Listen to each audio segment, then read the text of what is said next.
Sveiki, sveiki! Man gribējās īstenībā aplūkot vienu tādu praktisku dabas piemēru. Kaut ko, kas tā kā, bumbiņas un urnas vai sēkliņas un izaugšanas, tas, protams, viss ir ļoti forši un jauki un interesanti, bet tas nav kaut kas reāls. Es gribu kaut ko reālu. Nu, šis ir nosacīt reāls, bet īstenībā ar ļoti patiesām saknēm. Mums ir zināms, ka ir kāda slimība X. Ar šo slimību X saslimuši 40% no sabiedrības. Un viņi izmantoja diagnostikas testu, kas noteiks, vai pacients ir saslims ar šo slimību X. Bet tests nav simtprocentīgs.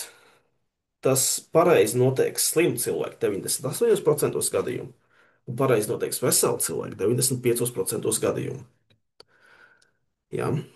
Visgrūtākais skolēniem parasti ir šeit saprast, ka tas, ka tev ir slimība X, nenozīmē, ka tavs tests arī to apstiprina un otrādi.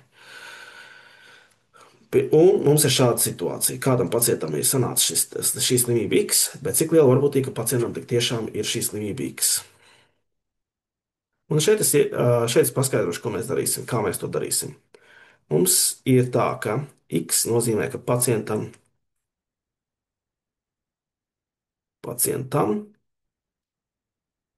tiešām ir slimība X, bet ar T par godu vārdam tests es pateikšu, ka pacientam tests uzrāda slimību X. Un uzreiz pasaku, šis būs ar tādiem pārsteidzošiem rezultātiem. Mēs beigās šos rezultātus arī analizēsim un domāsim, kas tur ir noticis. Par šo ir ļoti interesants Three Blue, One Brown video. Ļoti iesaku par viņa Bejesa varbūtībām. Ja? Bejas ir vienkārši zinātnieks, statistiķis, kas to visu pētījis.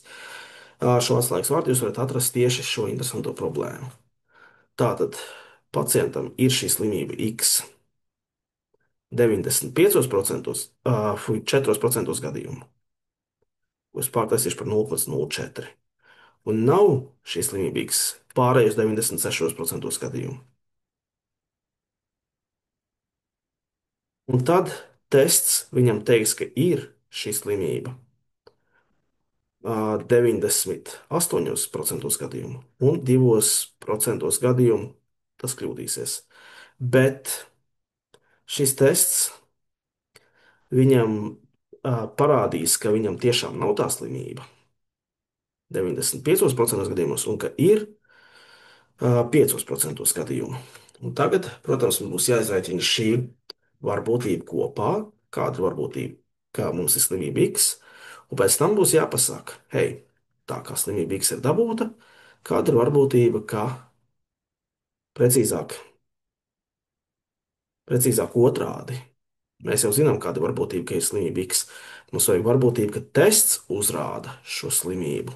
Un, ja tests ir uzrādījis to slimību, kāda varbūtība tiešām ir slimība X?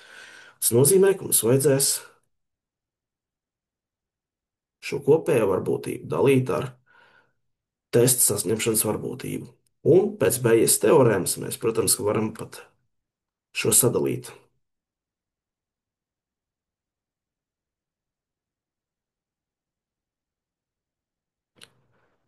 šādi. Bet, lai to spētu izrisināt, mums vajag vispirms ar pilnās varbūtības formulu izrēķināt, kāda ir varbūtība, ka tests būs pozitīvs šim slimniekam. Tātad varbūtība, ka ir tests, tests ir pozitīvs, ja ir slimība, reizes slimības varbūtība, plus, ja tests ir pozitīvs, ja nav slimība, un slimības iztrūkuma varbūtība. Tātad 0,98 reizes 0,04 plus 0,05 reizes 0,96. Un pirmais, ko jums vajadzētu pamanīt, ir, ka īstenībā šiem reizinājumiem vajadzētu būt ļoti līdzīgiem skaitļiem. Es pat speciāli tādēļ pat parādīšu, kā izskatās ar starp rezultātiem. Ar procentiem es pat parādīšu 3,92% un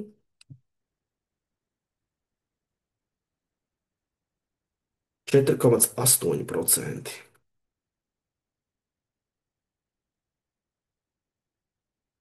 Jau tagad tas mums pasaka priekšā, ka šī ir varbūtība, ka tests uzrāda pozitīvu rezultātu un tu esi slims, un šī ir varbūtība, ka tests uzrāda pozitīvu rezultātu un tu esi vesels. Un kā redzat, slimajam gadījumam šis skaitlis ir mazāks - 8,72%.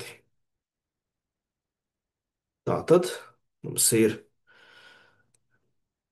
varbūtība, ka mums ir slimība 0,04 reizes varbūtība, ka tests mums rāda šīs slimības gadījumā pozitīvu rezultātu, dalīts ar pārveidošu šo atpakaļ un došu aptuveno rezultātu.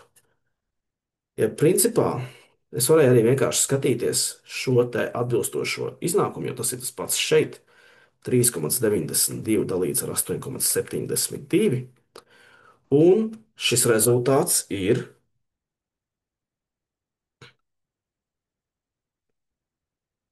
aptuveni 45%.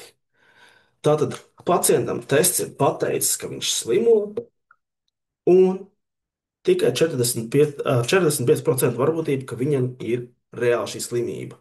Kas par jokiem? Kāpēc mums saka, ka šī slimība pareizi identificē slimu cilvēku 98% gadījumu, bet reāli beigās sanāk, ka tie 45% varbūtība, ka tev tiešām ir slimība? Ko tas nozīmē? Vēlreiz padomājam kontekstu. Ja pacientam tiešām ir šī slimība, tik tiešām, un tas ir fakts, tad 98% gadījumu šis tests uz to arī parādīs. Bet situācija ir tāda, ka ir ļoti maz cilvēku, kuriem tas ir. Ja? To var iztēloties šādā grafikā. Šeit ir visi, kuriem ir šis X, un šeit ir visi, kuriem nav X. Un mēs redzam, ka tests ir gana iedarbīgs un parāda visus. Bet, ja mēs skatāmies uz šo lielāko pusi, tad tests šeit rāda strādā mazākai cilvēku porcijai, bet jūs redzat, ka šie divi daudzumi ir vienādi. Cilvēki, kuri ir slimi un kuriem tests uzrāda pozitīvu rezultātu, pareizi uzrāda šo pozitīvo rezultātu, un cilvēki, kuri ir veseli, bet tests kļūdaini uzrāda pozitīvu rezultātu, viņu skaitā ir ļoti līdzīgi. Tāpēc mums sanāk kaut kas šāds.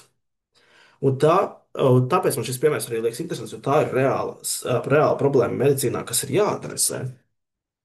Kā mēs varam zināt, vai pacientam kaut kas šāds tiešām nozīmē, ka viņš ir slims? Kā var būt, ka tu neesi viens no tā lielā pūļa, kuriem ir vienkārši lielais veselais daudzums, kuriem vienkārši sanāca, ka tas ir kļūdainais tests? Kāda varbūtība, ka tu neesi, jā, kāda varbūtība, ka tu gadījumā tomēr neesi no tā nelielā slimo cilvēku skaita, bet no lielā kļūdaini testēto veselo cilvēku skaita? Un jā, tā ir reāla problēma, ko adresē. Prasiet savam bioloģijas skolotājam, kā tas notiek. Man parasti liekas, ka te vienkārši viss aiziet atkārtotas testos, jo, ja testu atkārto un atkārto vēlreiz, mēs īstenībā izmainām parametrus par labu tam, lai mēs ticētu, ka šis slimais cilvēks ir saņēmis pareizi savu testu. Jācer, ka šis jums likās noderīgi, svarīgi, palīdzēja matemātiski, bet arī kopumā interesanti un ļauj novērtēt, kur matemātika noder. Lai jums veicās!